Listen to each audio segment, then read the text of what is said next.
improves things or makes them worse? I think it makes them worse.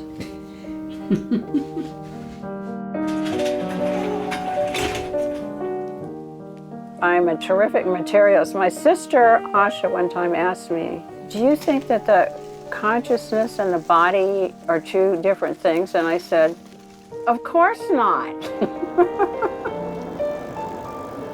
A year ago, I looked in the mirror and there was this very interesting lump.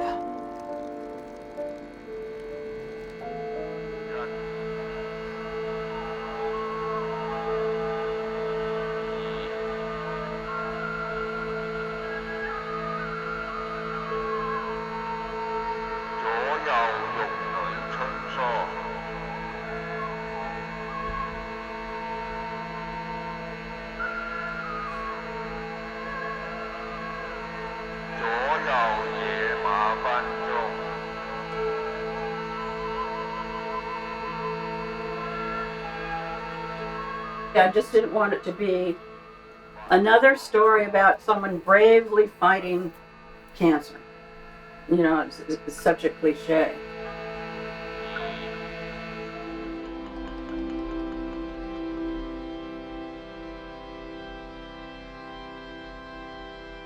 I've never really grieved about anyone's death.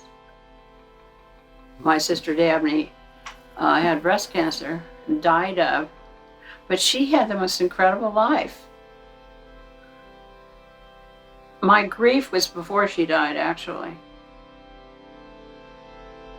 So it's a sunny day and I'm sitting outside on the back porch, enjoying the sun, and my eyes fell onto the box. I was thinking about Joanie and the complexity of our relationship. And I suddenly saw the word fragile. A word stenciled in faded block letters on the weathered crate, salvaged from the streets of an overstuffed culture.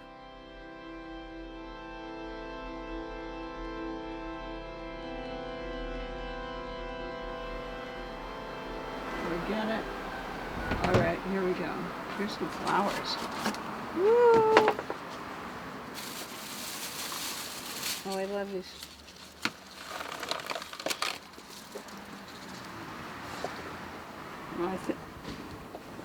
Ooh, my God. Oh, it smells really good. I guess I have to take it then.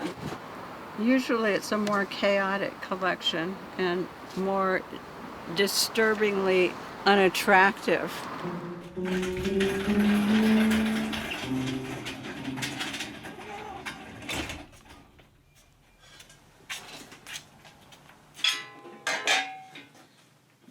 Okay, there's a lot of weird, mysterious things over here. I had a house guest's son who tried to rearrange everything, and of course now I can't, well, I never have been able to find anything.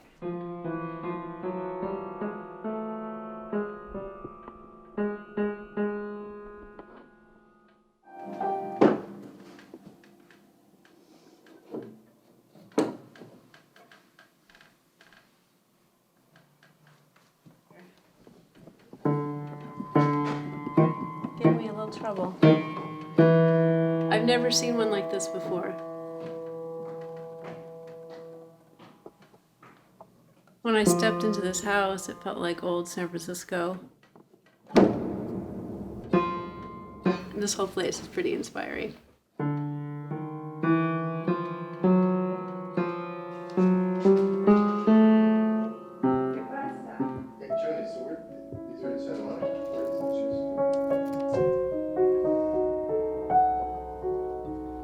I'm a little bit neater than I was, but I've always been sort of noted for, you know, collecting dumb things that nobody else wants and not being able to throw anything away. I'm trying to overcome my messiness, but it may be a losing battle. I hope not.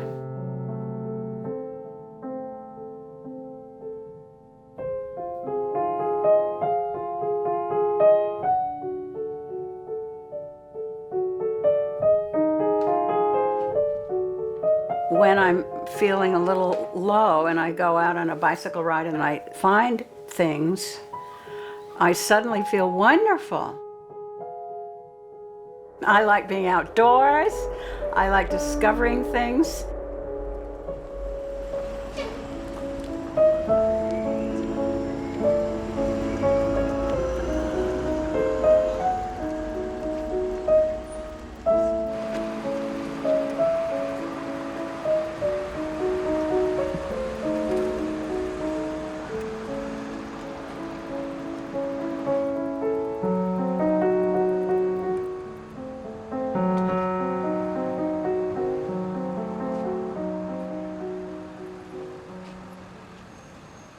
A fake breast on the corner of...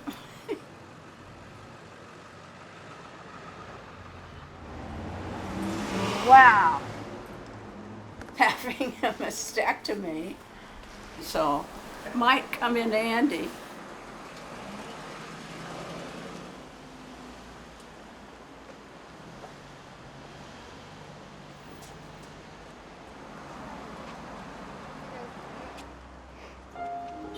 Home sweet home.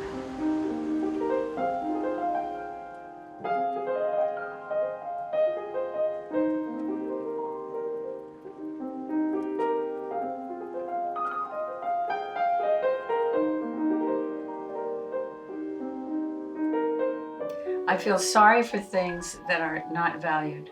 And that probably comes from a feeling about that I didn't feel that I was valued when I was younger.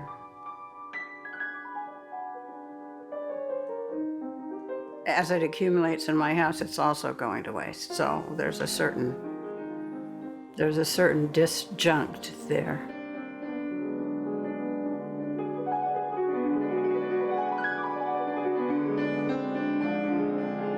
What does it say? Sulfur ointment, 7th March, 1945. It was from my father. Oops, there it is.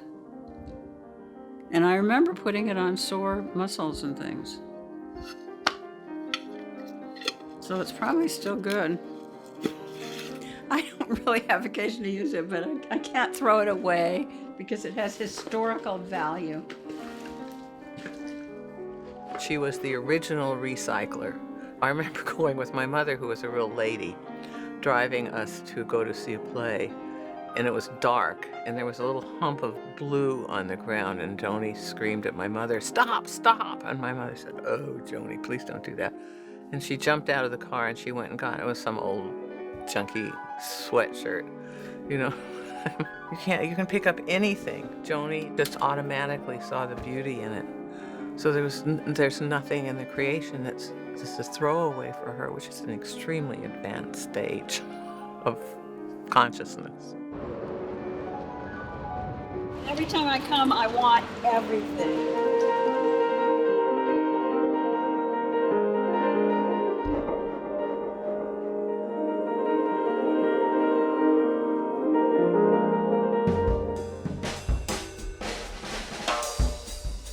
Well, there's plenty of room for archetypes.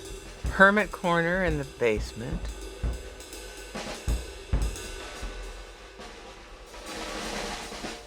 Artist's attic. Gardener's delight. A million possibilities. I tried to count how many people I'd had living here one time, like 10 years ago, and I came to about 65, so now it's probably more than 100. And one of the reasons I had tenants was because I never wanted to live alone. But I become attached to most of the people who live here in one way or another.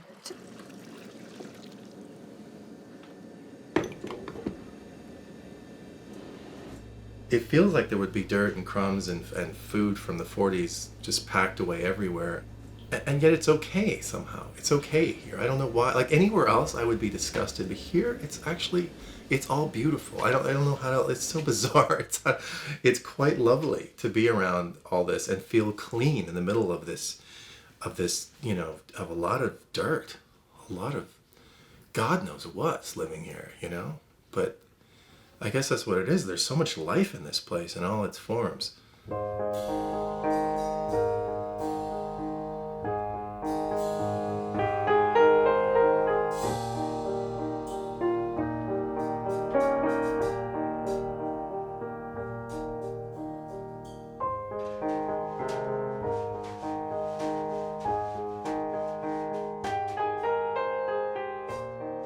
A gallery of figures, all au naturel, undressing identity with ease, no costume and no need. A roost for birds, hangings from the fine paneling of the dining room, celebrating rust, impermanence, the curl of stretched metal, the honoring of art, discarded objects in every nook, on every shelf, in every drawer. Add on if you like.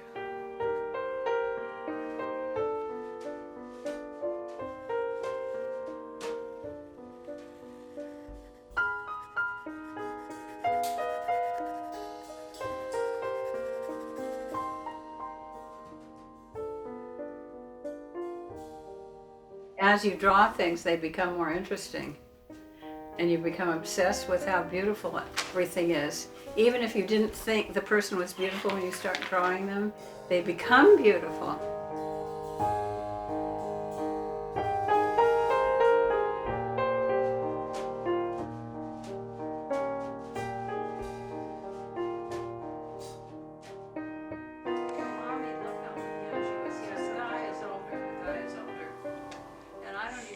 Why wouldn't it be Daddy? Because he didn't ever had a mustache like that, and he didn't look like that. I think it's Joe Lippincott myself. No, Or George. It's at the time, okay. So now this other thing is kind of a... See if you can find Dabney, because Dabney should be in there. I'm on the right, the extreme right. There you are, you're unmistakably you. This is Asha, and this is me, and this is Dabney. And my mother was a riveter. And I came home from 2 weeks at summer camp, a Girl Scout camp, to find that they set this up for me in my room. Fragile could well be on the front of the house announcing, "Here an oasis for all who enter. Here Fragile is expected. Here you are protected. Here you are quietly left to be just how you are. Vulnerability permitted. Here an old museum of found culture, the original of recycling. Here people are recycled for their next event."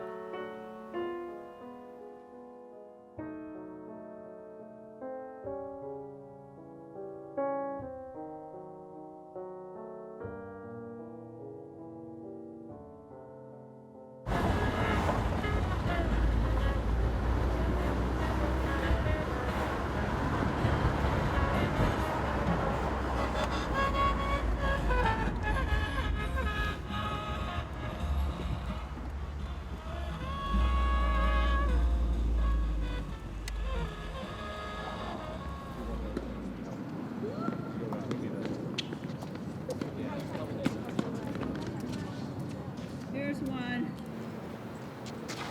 You got that one. When you're alive, you feel, this is it, I am it. That's what it's all about.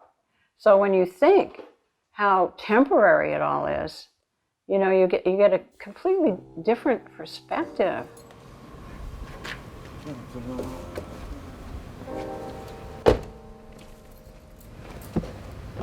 I signed up with the UCSF, and they have an office where you can register to donate your body after death. They come and pick you up and take you away, and that's it. And, you know, I don't care, I'm dead, right?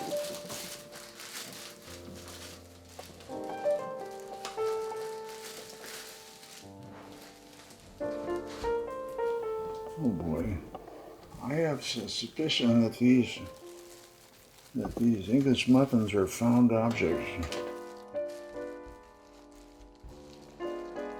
Eric is so sweet. And when I first met him, I thought, oh, he's kind of cute. I'm fascinated by a very, very unusual woman. Okay. Like a lot of other people, you know. We have this perfect relationship. He lives an hour away. I think we were upstairs. But anyway, I don't know. I think I was overcome with some sort of emotion. And anyway, and I burst out with this announcement, you know.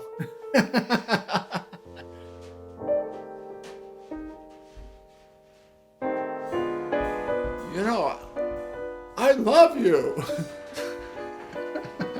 I mean, it was a surprise to me, you know, and stuff. And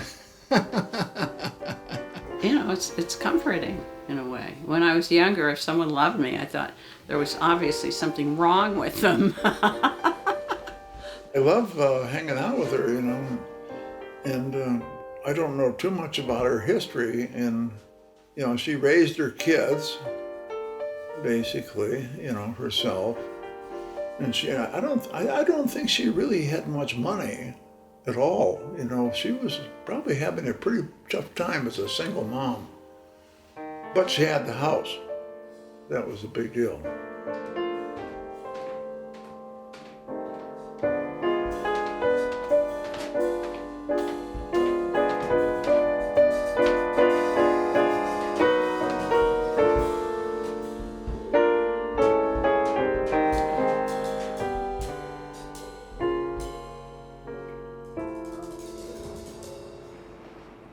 My mother wanted to have a memorial, so after she died, we did as she instructed and went down to Baker Beach, and with a bunch of beer. She wanted us to drink beer in her honor at Baker Beach. When I was an adult one time, she said she thought I was funny. That's all I wanted, was to get a laugh out of her, because she was very funny. She had a dry humor, but she was very clever.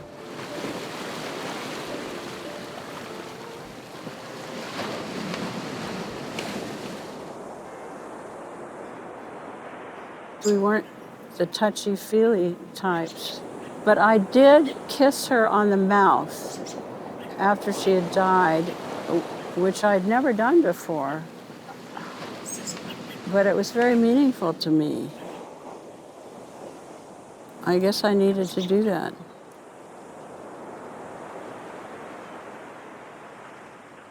Requiem for me. I've defied gravity. Walk tall. Soon I'll be drawn home to the curve of the earth of the sea. Written by my mother before she died, Alice Von Briesen. June 11th, 1906 to January 30th, 1989.